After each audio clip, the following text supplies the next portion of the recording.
Isa itong si Sas Rogando Sasot sa um, malala na DDS vlogger. Matindi itong mag-akusa. Akala mo talaga alam mo ang mga sinasabi mo. Akala mo talaga may katotohanan sa mga sinasabi mo. Wala. Lahat yan ay pawang paratang. Ginawa mo ng trabaho na manira ng kapwa, manira ng mga taong sa tingin mo ay hindi align, sa tingin mo ay hindi sang-ayon sa mga puon nyo na si Digong at si Sara Duterte. Si Sara Duterte daw, ang sinasabi niya ay nilaglag ng mga kasamahan nito.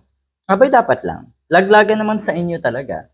Pero yung sasabihin mo na si Senator Risa Ontiveros daw ay nilaglag ng mga kasabwat niya. Doon nga sa pag-imbestiga kay Kibuloy, pag-imbestiga sa war on drugs at pag-imbestiga sa Pogo. Nilaglag daw. Saan doon? Magsilabasan sana yung mga kuno ay naglaglag kay Senator Risa Ontiveros nang maisama na rin sa kaso. Dahil ang sinasabi ng mga eksperto, yung paglabas ni Rene alias Rene, napakaliwanag na yun ay demolition job kay Senator Risa Ontiveros. At talagang dapat kayong matakot. Bakit ikamo?